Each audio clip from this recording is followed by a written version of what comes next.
Hi everyone, it is Ms. White again today to read to you the VCAR excerpt of On Liberty by Mill. So if you are in VCE, hopefully this is a helpful video for you. I have got my face here today, but I'll make myself disappear in just a second. As always, just the usual disclaimer that I do this all in one take, mispronunciations and all. So please forgive me for any mistakes or any errors. I have tabbed this section on obligations, rights and justice, freedom, and the individual and others for your key questions. Most of you are going to be reading this as part of freedom, the freedom and authenticity question, which is to do with liberty, because obviously on liberty, freedom. So please enjoy this. I'll talk you through my annotations and thanks for watching. Okay, so chapter 1, introductory. And Mill is going to start off by telling us the object of this essay is to assert one very simple principle. And that principle is the one bit that I've highlighted in yellow.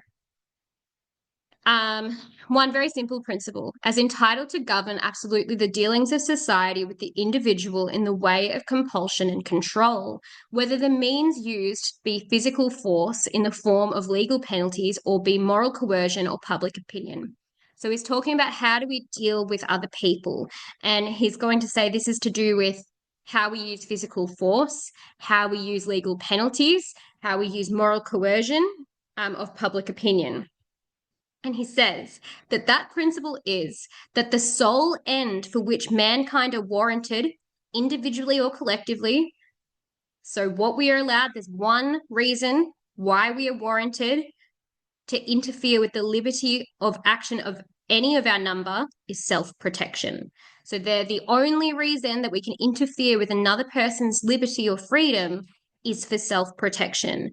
That the only purpose for which power can be rightfully exercised over any member of a civilized community, I guess key word here is civilized community against his will is to prevent harm to others.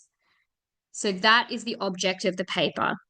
That the only time we can interfere with someone's freedom is if it is to prevent harm to others. His own good, either physical or moral, is not a sufficient warrant. We can't interfere with someone's freedom if it's to do with his physical or moral good.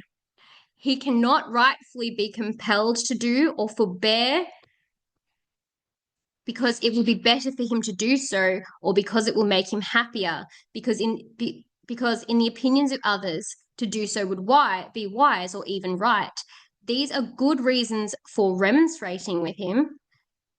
So having some forceful protest, it's good reason to discuss a man's actions or his choices with him if we think another option will make him happier, or because we think it would be wiser.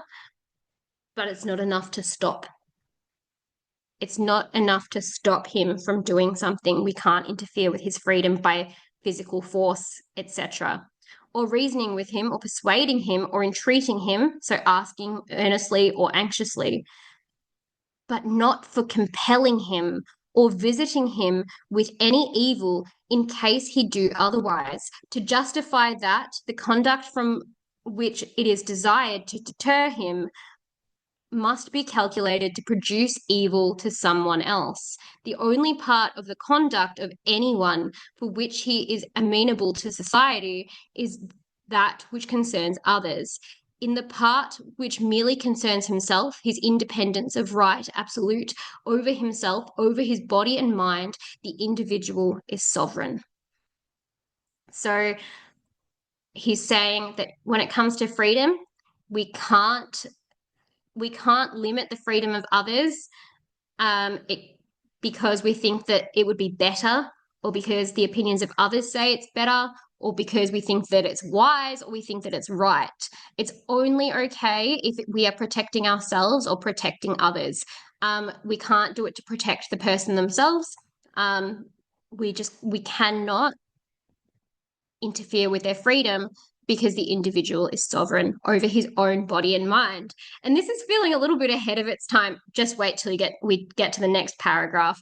But for its time, like this is feeling pretty ahead of its time, like consent.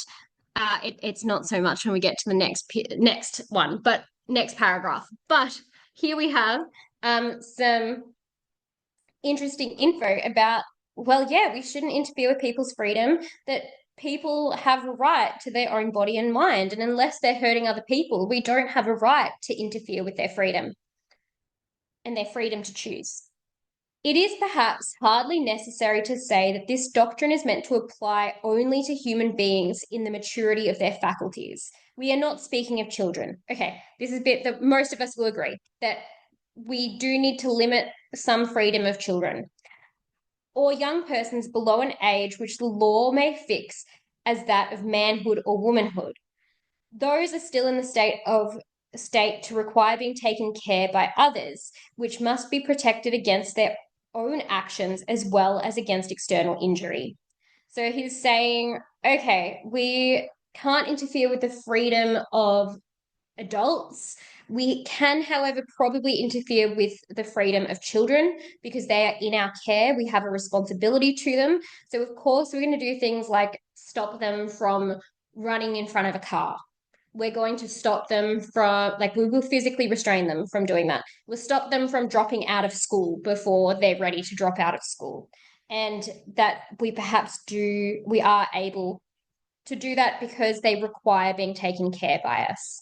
And it will stop external injury.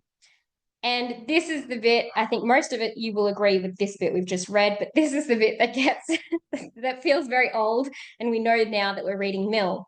For the same reason, we may leave out our consideration of those backward states of society in which race itself may be considered as its nonage. So he's saying that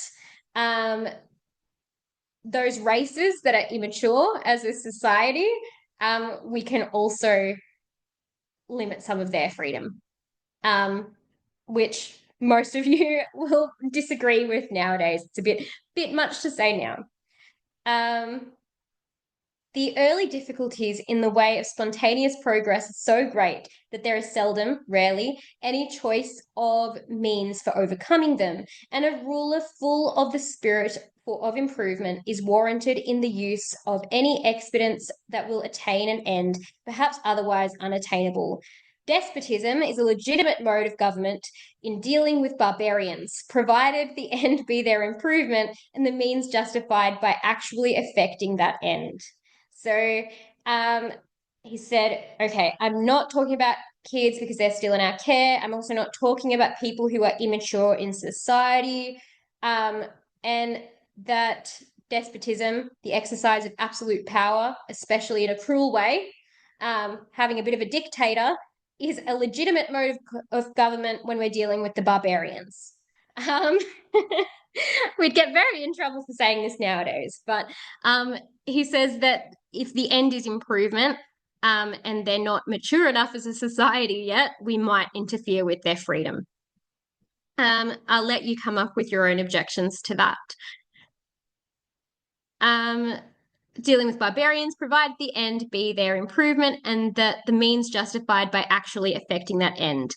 Liberty as a principle has no application to any state of things anterior, which means prior, to time when mankind have become capable of being improved by free and equal discussion. Until then, there is nothing for them but implicit obedience to an Akbar or a Charlemagne, if they are so fortunate as to find one. But as soon as mankind have attained the capacity of being guided to their own improvement by conviction or persuasion, a period long since reached in all nations with whom we need here concern ourselves, compulsion, either in the direct form or in that of pains and penalties for non-compliance, is no longer admissible as a means for their own good and justifiable only for the security of others. So once that society, the barbarians, once they've improved, we can no longer interfere with their freedom. So in a developed society, we must not restrict freedom unless it's for safety.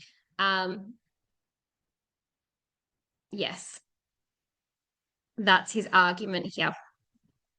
Okay, the next paragraph. It is proper to state that I forgo any advantage which could be derived to my argument from the idea of abstract right as a thing independent of utility. I regard utility as the ultimate appeal on all ethical questions, but it must be utility in the largest sense, grounded on the permanent interests of man as a progressive being. So we know that Mill is a utilitarian. So he's talking about utility still, and that he's like, okay, this isn't to do, it still fits with my utilitarianism. I'm not moving into deontology or rights, and that he believes that upholding freedom is what brings about that utility. So we're still, it still fits. But utilitarianism isn't what he's talking about here. He wants to talk about freedom, and freedom is what brings utility. Utility in the larger sense, grounded on the permanent interests of man as a progressive being. Those interests, I contend, authorize the subjection of individual spontaneity to external control, only in respect to those actions of each which concern the interest of other people.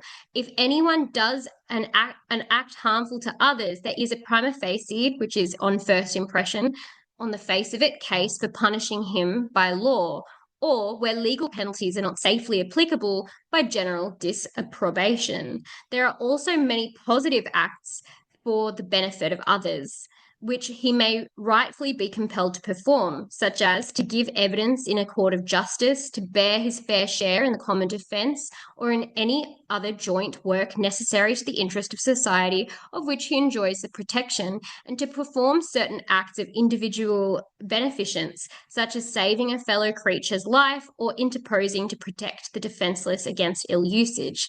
Things which, whenever it is obviously a man's duty to do, he may rightfully be made responsible to society for not doing. So he's like, you can still get in trouble if you don't do the right thing, but you you still can't interfere with people's freedom. And that punishment is sometimes okay, because usually punishment is because they're hurting other people. A person may cause evil to others not only by his actions, but by his inaction. Big statement there, that you can cause evil to others by your inaction. And in either case, he is justly accountable for them to them for the injury. The latter case, it is true, requires a much more cautious exercise of compulsion than the former. To make anyone answerable for doing evil to others is the rule. To make him answerable for not preventing evil is, comparatively speaking, the exception. So we should be able to, or we should be punished for doing evil to others. That's the general rule. But then also not preventing evil is the exception to that. That there are times where where you can get in trouble or get punished for not doing evil to others because you have not prevented evil. Yet there are many cases clear enough and grave enough to justify that exception. In all things which regard the external relations of the individual, he is de jure, which means rightful or by entitlement, by right, amenable to those whose interests are concerned, and if need be, to society as their protector. There are often good reasons for not holding him to the responsibility, but these reasons must arise from the special expendencies of the case, either because it is a kind of case in which he is on the whole likely to act better when left to his own discretion than when controlled in any way in which society have left it in their power to control him, or because the attempt to exercise control would produce other evils greater than those which it would prevent. When such reasons as these preclude the enforcement of responsibility, the conscience of the agent himself should step into the vacant judgment seat and protect those interests of others which have no external protection, judging himself all the more rigidly because the case does not admit of his being made accountable to the judgment of his fellow creatures. So he's saying that there are clear times when the will of the individual is less important than the will of the state or for utility. But there is a sphere of action in which society, as distinguished from the individual, has, if any, only an indirect interest, comprehending all that portion of a person's life and conduct which affects only himself, or if it also affects others, only with their free, voluntary, and undeceived consent and participation. So he's saying, okay, let's think about things that we don't really like, but in parts of life that only impact the individual, the state should not intervene except where there is no consent. So if we have a case where we have free, voluntary, and undeceived consent and participation between adults to do a certain thing, the state should not intervene. When I say only himself, I mean directly. And in the first instance, for whatever affects himself may affect others through himself, and the objection which may be grounded on this contingency will receive consideration in the sequel. This, then, is the appropriate region of human liberty. It comprises first the inward domain of consciousness, demanding liberty of conscience, in the most comprehensive sense, liberty of thought and feeling, absolute freedom of opinion and sentiment on all subjects, practical or speculative, scientific, moral, or theological. The liberty of expressing and publishing opinions may seem to fall under a different principle, since it belongs to that part of the conduct of an individual which concerns other people, but being almost as much importance as the liberty of thought itself, and resting in great part the same reasons, is practically inseparable from it. Before I go on to secondly, let's go back and just explain what has happened. So he thinks that, again, we shouldn't intervene, or the state government should not intervene when there is consent and when people are not harming others. And this bit always gives me a bit of a weird, what about and I think I've put this down, what if we had torture clubs? If, as long as adults are consenting to torture each other and hurt each other, should that be allowed without the state interfering? I don't know. It seems a bit far for me. Yes, I've talked about it later. But the other thing, so then after he's talked about that, he's gone through into what sort of things should we have freedom over. Well, we should have freedom of thoughts and feelings. Most of us agree with that. We should have freedom of opinion. We should have freedom to express our opinion. He considers whether publishing our opinions, of course, back then we wouldn't have had social media, but I guess we can apply it to social media, like publishing our opinions online. He thinks that we should have freedom to do that because it's practically inseparable from having freedom of thought. And that so people may think that publishing opinion differs because it impacts others, but really this is inseparable from freedom of thought. And I guess that is true to an extent, that if we stop letting people publish their opinions on different things, at what point do we start controlling their thoughts? Starts to feel a bit big brother there. However, we could also counter this and be like, well, should hate speech be allowed? Should we be allowed to publish hate speech? Because is that freedom of thought? Is that are words hurting people? Perhaps yes. But then are we starting to control their thoughts if we say they're not allowed to express them? I don't know. So he's saying that we should have these freedoms and the state shouldn't interfere. Secondly, the principle requires liberty of taste and pursuits, of framing the plan of our life to suit our own character, of doing as we like, subject to such consequences as may follow, without impediment from our fellow creatures. So we should be able to do things, even get the consequence of those things. Like if we decide to walk out across the road by our own free will and get hit by a car, we should be allowed to do so.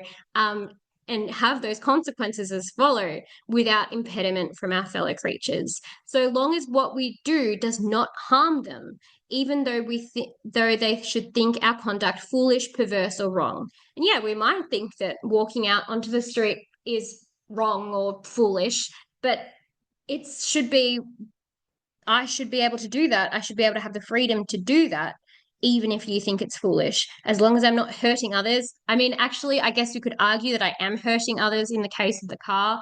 Maybe, I guess, then we come back to the torture. Maybe I should be allowed to torture myself because it's not hurting others, it's only hurting me. And even if other people think that torturing myself is foolish, well, I'm not hurting anyone else. I should have the freedom, the liberty to do so.